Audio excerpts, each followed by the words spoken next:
The night sky of Arvin 3 burned with falling fire. A single human ship, small and broken, tore through the clouds and crashed into the valley below. The ground shook, animals screamed, and the sound echoed far across the alien plains. From the tall cliffs above, alien eyes watched. They were girls, all of them, daughters of tribes that had never seen a male before. Their world had only women, mothers, and daughters, leaders and hunters, but no men. The stories of male were like myths, spoken around fire as warnings or dreams now. Those myths were falling from the sky in flames. The soldier inside the broken craft woke up to pain. Blood ran down his forehead. His uniform torn, he coughed in the smoke, grabbed his survival pack, and stumbled out into the alien night. The air was cold, sharp, filled with strange scents of flowers and dust. He pulled his broken helmet off, gasping for breath. His eyes scanning the shadows. Something moved. He froze. Whispers came from the trees, high voices, curious, afraid, yet bold. Dozens of glowing eyes stared back at him in the dark. The alien girls stepped into the moonlight.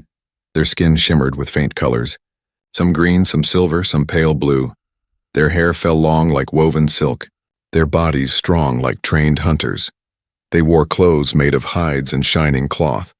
But their weapons were sharp and ready. In their hands were spears, blades, and strange curved bows that glowed with energy. The soldier raised his hand slowly, showing he was not a threat. But they gasped, their voices rising. They had never seen broad shoulders like his, never seen a flat chest with scars. Some giggled, others whispered warnings, a few stepped closer. One brave girl touched her sister's arm and said in their tongue, "It is male, a living one." The soldier didn't understand their words, but he understood their eyes. They looked at him with hunger. Hunger not for food, but for answers. He backed away, but the circle tightened. They surrounded him like wolves testing strange prey. Their spears pointed, yet their hands trembled with excitement. He tried to speak, his voice cracked. "I don't want trouble," he said. His voice calm but tired. They didn't know the words, but his tone made them pause. The leader among them stepped forward, taller than the rest, with silver tattoos glowing on her arms. She studied him like a hunter studies an animal. Her eyes narrowed, her lips parted. Then she whispered in awe, "He is ours." The others gasped. Some clapped their hands against their mouths. Some laughed nervously. They drew closer, their weapons lowering, not to strike but to touch. Their fingers brushed his uniform, tugging at the strange fabric. One pulled at his sleeve. Another touched his chest with wonder. The soldier stumbled back, but there was nowhere to run. They were too many. The circle was tight, their eyes wide, their hands bold. The leader raised her hand and the crowd fell silent. She looked at the human soldier and said with slow, clear words in her own tongue, "This male belongs to us now," though he could not understand. The meaning in her voice was sharp and final. The soldier's heart pounded. He knew he was alone, stranded and trapped. He gritted his teeth, watching as curious hands pulled harder at his jacket, tugged at his collar. Their voices grew louder. Echoing in the valley, the stars above shone cold, silent witnesses to the meeting of two worlds. And in that strange silence, before the tearing of cloth and the rush of hands, the soldier understood one thing. He had just stepped into a place where myth and danger were the same, and whatever happened next would decide if he lived or if he was swallowed by their legend. The circle of alien girls leaned closer, their shadows stretching across his body. Their whispers grew sharper, urgent, wild. Their eyes glowed with a mix of fear, desire, and command. And in that moment, with his back against the broken ship and their hands reaching for him, the human soldier knew the real battle was not survival. It was what they wanted from him. The circle closed tighter around the human soldier. The smoke from his crashed ship still drifted in the air. Glowing faint under the alien moons, the girls moved closer, step by step, their eyes locked on him like hunters cornering something rare. But there was no hatred in their eyes, only curiosity, awe, and something more dangerous. They had never seen a male before. Not in life, only in stories, and now, one stood right in front of them, breathing, bleeding, alive. The leader of the group stepped closer, her silver tattoos shimmering with faint light. She held out her hand not to strike, but to touch. The soldier's heart pounded. Sweat dripping down his face, he stayed still, his instincts telling him to move, to fight, yet knowing any sudden step might end with a spear through his chest. Her fingers brushed against the fabric of his torn uniform. She hissed softly, pulling back for a moment. Then braver, she pressed again, feeling the strange texture. The crowd gasped as if she had broken some sacred rule. Then more hands followed. One touched his arm. Another pulled at his sleeve. The fabric tore with a sharp rip, and the alien girls shouted in surprise. Laughing, whispering fast in their language, the soldiers stumbled back against the wreck. Their hands reached faster now, dozens of them tugging at his jacket. His belt, his boots, their voices rose like a storm, their words mixing awe with disbelief. "He is warm," one said, pressing her hand to his chest. "His skin is smooth," another whispered, sliding fingers along his jawline. "He is strong," a third gasped, touching the scar on his shoulder. The human tried to push them away gently. "Stop, please," he said, his voice low but firm. But they didn't understand. To them, his strange sounds were like music. They tilted their heads, their eyes wide. Some even mimicked his words, laughing as if they had discovered a secret spell. One girl, younger and bolder, suddenly grabbed the edge of his undershirt. The cloth stretched, then tore with a sharp snap. His chest was bare now under the moonlight. The crowd gasped again, some stepping back in shock, others surging forward, desperate to touch the skin of the living myth. Their hands brushed over his muscles, tracing the scars of battles past. They whispered faster, louder, voices trembling with excitement. The leader raised her hand, silencing them again. Her eyes locked on his bare chest, her expression caught between fear and reverence. She spoke slowly, her voice shaking yet firm. "This is not just legend. He is true male." The soldier didn't understand the words, but he understood the weight of their stares. He clenched his fists, his breath heavy. He felt like prey, but he also saw something strange in their faces. Not just hunger, not just curiosity, but longing. Longing for something they had been told was lost forever. The girl's curiosity grew bolder. One tugged at the strange straps on his boots. Another traced the veins on his forearm. They laughed and shouted every time they discovered something new. His smell, his heat, even the sound of his heartbeat when one pressed her ear to his chest. Everything about him was alien to them, yet they couldn't stop. The soldier tried once more to break free, pushing his way through the circle. But every time he moved, they followed. Every time he turned, another hand caught his sleeve, his arm, his collar. It was like being pulled into a tide, no escape, no air. Only the weight of too many hands and too many eyes. Then suddenly one girl screamed. Her hand had brushed across the small fire starter strapped to his belt. A spark lit in the dark, tiny but bright. The girls recoiled in terror, shouting, some falling back onto the ground. The soldier used the moment, stepping forward, spreading his hands wide. "No fire, no harm," he said quickly, trying to calm them, but to them, the spark was proof of something far greater. They whispered the word again and again, their voices trembling. "Fire, fire, fire inside him." The leader's eyes widened. Her voice dropped low, almost reverent. "If he carries fire, then he is not just male. He is chosen." The circle began to shift. Their fear turned into something sharper, not rejection, but claim. The soldier felt the shift in their tone, their eyes narrowing. Their hands no longer gentle curiosity, but desperate need. They wanted him. Not just to study, not just to touch, but to keep, to own. His breath caught as their voices rose in unison, chanting words he didn't know. The valley shook with their cries. The moon shone down cold on his bare chest, and in that moment, surrounded by alien girls who had never seen a male before, the human soldier realized the truth. They would not let him go. The chanting of the alien girls echoed through the valley. The human soldier stood trapped in their circle, his shirt torn, his chest bare under the twin moons. Their hands still touched his skin, his arms, his shoulders pulling, tugging, refusing to let him escape. He had faced battlefields before. He had stood against enemies with guns and fire, but never had he felt fear like this, fear of being swallowed by the unknown.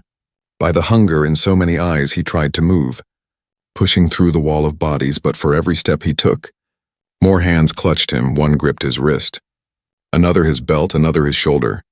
Their strength surprised him, slender arms that held like iron. Every tug felt like being dragged deeper into a sea of voices. "Enough," he shouted, his voice sharp. The sound cut through their laughter and whispers. For a heartbeat they froze, staring at him with wide eyes. Then they burst into louder cries, some giggling nervously, others trembling. They didn't understand his words, but they understood his tone. Command, anger, resistance. It made him more dangerous and more fascinating. The leader stepped closer, her silver tattoos glowing faintly. Her eyes narrowed, sharp as a blade. She raised her hand and the crowd fell silent. Her voice rang clear in their alien tongue. "If he resists, then we test him," she declared. Her people answered with cheers, stamping their feet against the ground. The soldier's heart dropped. He didn't know the words, but he knew the meaning. Two girls pulled him forward, dragging him into the open space near the wreck. The circle widened, turning into an arena of glowing eyes and sharp voices. They pushed him down onto his knees, their hands pressing hard on his shoulders. He struggled, but more of them pinned him, their strength multiplied by numbers. Breathless, his chest rose and fell fast, his mind raced. Was this how he would die? Torn apart by curious hands in a land of legends. One girl suddenly pressed her palm to his chest, right over his heartbeat. She gasped, her eyes shining, and shouted something to the others. Her voice trembled with awe. "He carries thunder inside him." The crowd erupted, shouting, chanting the word again and again. "Thunder, thunder, thunder." Their voices rattled his ears, their eyes glowing with madness and belief. To them, his racing heart was not human. Not natural, it was power, magic, fire. Thunder and fear, their fear only fed their obsession. The soldier pulled against their grip, jerking his arms free for a moment. He shoved one girl aside, pushing another back. His strength shocked them, their bodies stumbling in surprise. For a moment, the circle broke, gasps filled the night. The soldier stood tall, chest heaving, his eyes blazing with desperate fire. "Stay back," he shouted, fists clenched. He took a step forward. But instead of retreating, they rushed closer. Not to kill, but to claim. Their fear pulled them toward him, like moths rushing into fire. Unable to stop, one girl leapt forward, clutching his arm. Another wrapped her arms around his back. They cried out, voices desperate like children clinging to a dream. The soldier staggered under the weight, struggling to break free. More hands grabbed, more voices screamed. The circle tightened again until there was no air, no space. Only the crush of bodies and the wild sound of chanting. The leader watched, her eyes unreadable. She raised her spear, slamming its tip into the ground. The sound silenced the crowd. She pointed the weapon at the soldier's chest, her voice cold and sharp. "If he is thunder, if he is fire, then let him prove it," she declared. The girls around her cheered, their voices rising once more. The soldier's throat went dry. He didn't know their words, but he felt the weight of their challenge. His fear deepened, not of death, but of being turned into something he was not. A myth, a prize, a thing to be owned. The circle stepped back slightly, giving him room, but their eyes never left him. Hungry and shining under the moons, they whispered to each other, their voices trembling with fear and desire. "He is strong. He cannot be broken. He must be ours." The soldier's breath shook as he stood in the center. Every scar on his body glowed in the pale light. Every heartbeat thundered louder in their ears. And he knew, no matter what he did next, they would not stop pulling at him. Not until he gave them what they wanted. Or until he broke free. The valley was silent for a moment. The air thick with tension, the soldier clenched his fists, his eyes sweeping the circle. Dozens of alien girls stared back at him, trembling, whispering, waiting, and he felt the pull, fear, curiosity. Obsession, dragging him deeper into their world. He whispered to himself, his voice raw, "This is not a battlefield. This is a trap." And as the leader raised her spear again, the soldier realized the truth. The real danger was not their weapons, it was their need for him. The night air was heavy, thick with the smell of smoke and strange flowers. The soldier stood in the middle of the circle, his breath sharp, his body tense. Dozens of alien girls stared at him, their eyes wide, glowing faint under the twin moons. They whispered in voices that trembled between fear and wonder. Never had they seen a creature like him. Never had they touched skin like his, or heard the thunder of a male's heart. The leader raised her hand and silence fell like a blade. Her silver tattoos glowed faintly, her eyes sharp. She stepped forward, her spear lowered but not forgotten. She studied him slowly, like a hunter examining prey. Then with a strange calm she spoke, "If he is true, then we must know everything." Her words sparked a frenzy. The circle closed again, hands reaching, pulling, tugging. The soldier stumbled back, his muscles straining against their grip. One girl grabbed his wrist, another clawed at his belt. Fingers hooked into his torn shirt, and with one strong pull, the last piece of fabric ripped away. Gasps filled the night, loud and sharp. The alien girls froze for a heartbeat, their eyes fixed on his bare form. Their world had no males, no fathers, no brothers. The sight of him, strong shoulders, scarred chest, the very shape of his body was forbidden and unknown. They leaned closer, whispering fast, some covering their mouths in shock. Others reached with shaking hands, tracing his skin as if touching fire. One girl pressed her palm to the scar across his ribs. "He bleeds but does not break," she whispered. Her voice filled with awe. The soldier's chest rose and fell heavy. He tried to step back, but their bodies pressed in too close. Every time he pushed one hand away, 3 more reached for him. Their laughter turned wild, mixed with fear and hunger. They were no longer just curious, they were desperate. Desperate to discover what the legends never told. Suddenly, one girl tugged at the strange metal tags around his neck. The soldier jerked back, but the chain snapped in her hand. The small silver plates clinked together. Catching the moonlight, she held them high, shouting something in their tongue. The crowd gasped again, then shouted louder. To them, the tags were not simple identification. They were proof of something sacred, a sign of ownership, of power. The leader took the tags from the girl's hand, turning them slowly. Her eyes narrowed, then widened. "This is the mark," she said. "He belongs to no tribe. He belongs to us all." The soldier's fist clenched. His jaw tight, he understood nothing of their words. But he felt their stares like chains around his throat. They didn't see him as a man anymore. They saw him as a treasure, a relic, a thing too rare to let go. More hands reached, more whispers rose. One girl pressed her ear to his chest, listening to the steady beat of his heart. Another ran her fingers down his back, tracing the ridges of old wounds. They laughed, gasped, argued in their language. Some were fearful, others excited, yet none stepped away. The soldier's strength was nothing against the sheer pull of their numbers. He struggled harder now, his voice raw. "Enough! Leave me!" he shouted. His words carried force, but they did not stop. Instead, they shouted back, mimicking his voice, repeating his strange sounds like children playing with fire. To them, every word he spoke was forbidden magic. The more he resisted, the more they wanted. One girl reached lower, brushing against the edge of his survival gear. Her hand touched the small knife strapped to his side. She yelped in shock as the blade glinted under the moonlight.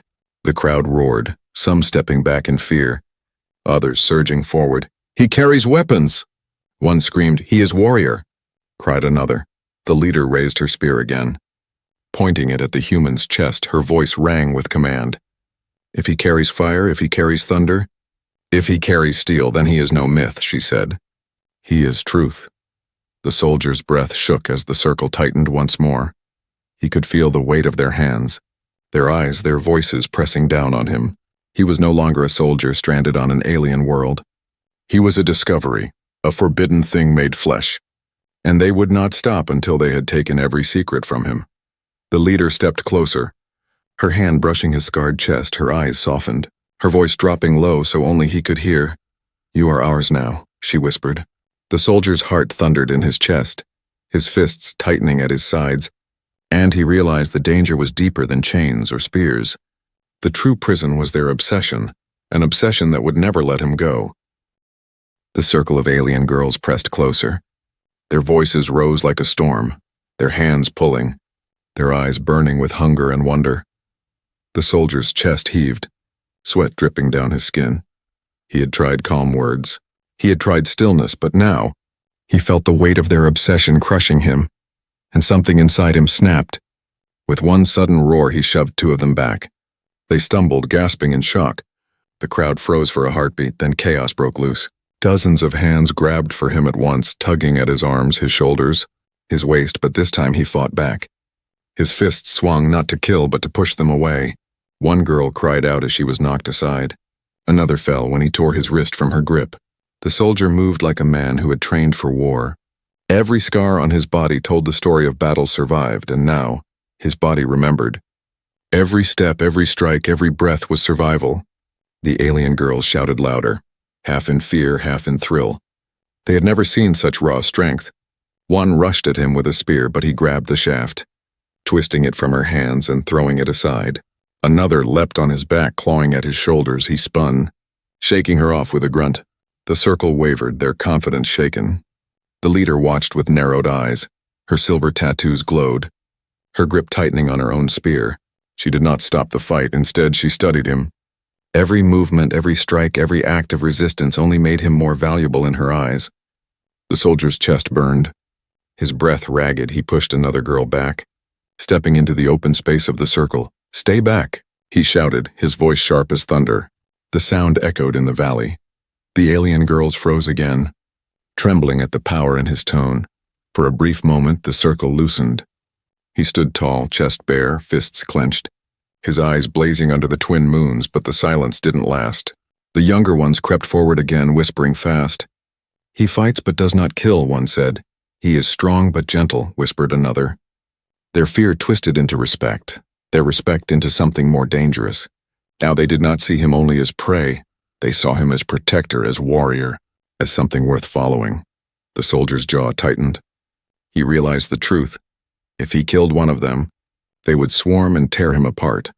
If he did nothing, they would strip him until nothing of his dignity was left. The only path was balance, fight enough to show strength, but not enough to destroy. Another girl lunged with a blade. He caught her wrist, twisted, and tossed her to the ground without harm. Gasps rose from the circle. They had expected him to spill blood, yet he didn't. He only defended, never killed. This made them stare even harder. Whispers spread fast. "He spares us, and he chooses when he could kill." But he does not. The leader stepped forward now. Her eyes locked on him. Her spear lowered. Her voice calm but sharp. "You resist us," she said slowly, her tone heavy with meaning. "Then prove you are worthy of life." The soldier didn't understand her words, but he felt the challenge in her voice, her stance, the way she circled him like a predator. The crowd cheered, pounding their fists against the ground, a trial, a test. He knew it. They wanted proof not just of his strength, but of his right to exist among them. His hands shook as he raised his fists again, not because of fear, but because of exhaustion. He was one man against a world that did not understand him. One man standing between survival and obsession. The leader lunged suddenly, her spear sweeping low. He dodged, grabbing the shaft and twisting. Their eyes met for a heartbeat.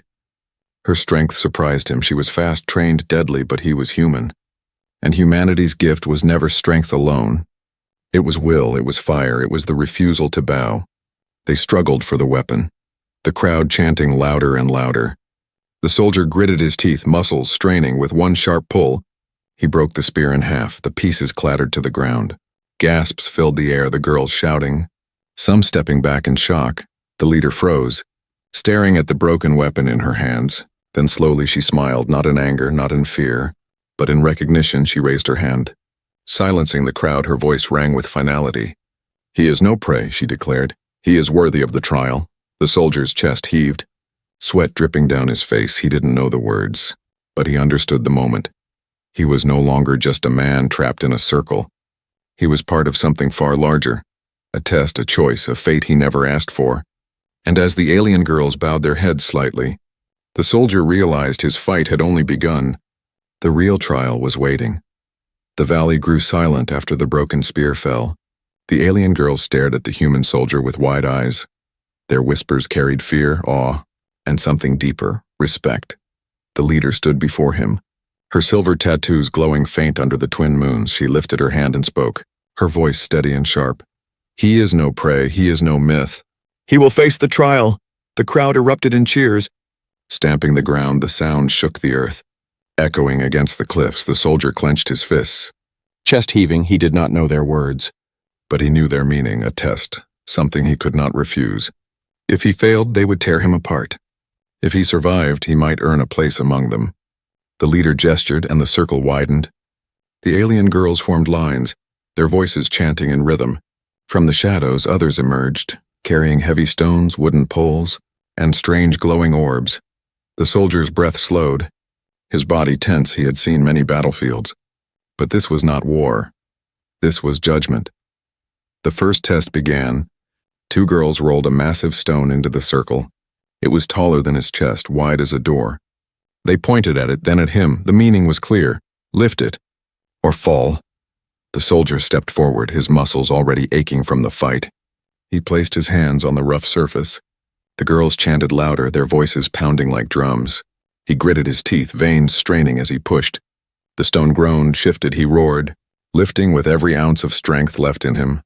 The stone rose slowly, inch by inch, Gasps filled the air as the impossible became real. He held it high for a breath, then dropped it with a crash. The ground shook, dust rising around him.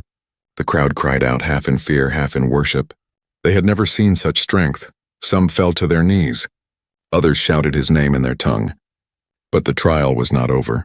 The leader raised her hand again. 2 girls brought forward long wooden poles sharpened at both ends. They circled him, their movements sharp and trained. The challenge was clear: defend himself without dying. The soldier picked up a broken spear from the ground. He spun it in his hand, his breath steady. The first girl lunged, her strike fast. He blocked with the shaft, sparks of pain shooting through his arms. The second came from behind. He twisted, ducking low, sweeping her legs out from under her. She hit the dirt with a cry. The crowd cheered, stamping their feet harder. The first girl came again, faster this time. He caught her pole, yanked it from her grip, and tossed it aside. Both girls lay on the ground, defeated but alive. The soldier stood tall, his chest heaving. He had not killed them. He had only survived, and that was more powerful than blood. The alien girls whispered, "He spares? He spares?" The final test began. The leader herself stepped into the circle. She carried no weapon, only her body. Her eyes blazed with fire, her stance strong. The crowd grew silent, waiting. This was not just a trial. It was a duel of spirit. She rushed at him, faster than any before, her strikes sharp, precise. The soldier blocked, dodged, each movement slower than hers, but he endured, every scar on his body reminding him he had faced worse. She spun, striking his chest with a powerful kick. He staggered back, pain exploding through him. The crowd gasped, their voices rising in a single cry. But the soldier did not fall. He planted his feet, his eyes locked on hers. He stepped forward, fists clenched. With one sharp move, he caught her wrist, twisted, and pinned her arm behind her back. Her spear tattoos glowed bright as she struggled. But he held firm, his breath hot against her ear. For a moment, silence fell. The leader froze, then slowly smiled. Her voice rang clear. "He does not bow," she said. "He stands!" The crowd erupted, voices echoing across the valley. They stamped, they shouted, they raised their hands. The chants shook the air, not prey, not myth, not prisoner, chosen. The soldier released her. Stepping back, his chest heaved, his body trembling. He had survived. He had proved himself, but as he looked around, at the sea of glowing eyes, at the voices crying his name, he felt a deeper fear rising in his chest. He had won their respect, but now they would never let him go, and the price of survival might be his freedom. The chants of the alien girls echoed through the valley. The trial was over. The human soldier had survived. He stood tall in the moonlight, sweat dripping from his body, every breath sharp. His chest burned, his muscles trembled, yet he did not fall, and that alone made them kneel. The leader bowed her head first, her silver tattoos glowing faintly in the dark. One by one, the others followed, their voices soft now. The storm of their hunger and fear had turned into silence, not silence of rejection, but silence of devotion. He was no longer prey, no longer a myth. He was something greater in their eyes, a living symbol. The soldier looked around, his fists still clenched. He did not understand their words, but he felt the weight of their gaze. Dozens of eyes locked on him, trembling with respect. And yet, deep inside, he felt unease, for respect could be as dangerous as fear. The leader stepped closer, her voice calm and low. "You are chosen," she whispered in her tongue. He did not know the meaning, but the tone was clear. They had claimed him, not as an enemy, not as prey, but as something they would never release. The girls gathered, forming a circle once more, but this time, no spears, no grabbing hands. Instead, they placed their palms to the ground, heads bowed, their whispers carried through the night. Thunder, fire, steel, ours. The soldier's throat tightened. He thought of home, of comrades, of the stars he once guarded. Now he stood in a place where none of that mattered. He was alone, trapped in a world that saw him not as a man, but as a legend to be kept. He tried to speak. "I am not yours," he said, his voice raw. The alien girls lifted their heads, tilting them at his strange sounds. Some mimicked his words, giggling softly. Others looked at him with wide eyes, as if every syllable was sacred. His resistance, his voice, only tied them to him more. Or, The leader touched his chest, pressing her hand over his heartbeat. Her eyes softened, her lips trembling. "He will stay," she declared.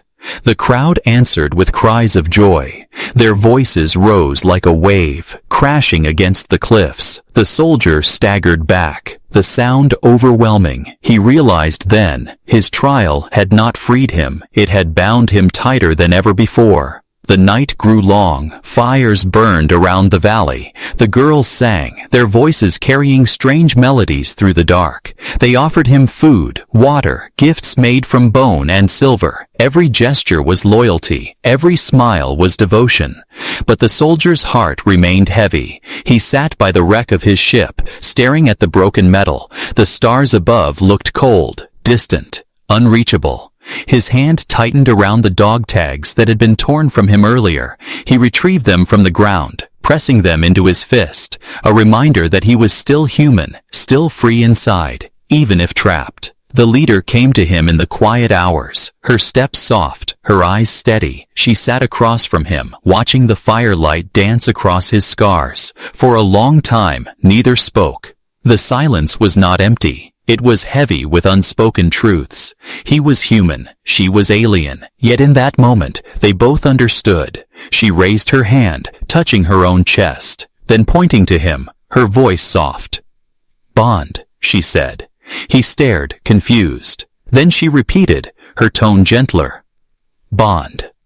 The soldier's throat tightened. He knew she was not speaking of chains. She meant something deeper. A connection forged in fire, in trial, in survival, something that frightened him more than their weapons ever could, because he felt it too. Despite the fear, despite the danger, there was a thread tying him to them, to her, to this tribe, to this alien world. He looked into her glowing eyes, and for the first time since he crashed. He did not feel completely alone. The valley slept, the fires burned low, the human soldier sat in silence, surrounded by those who once tried to tear him apart. Now they guarded him like treasure, and in that silence, he realized the true bond was not chains or trials, it was the choice to stay, or the courage to leave.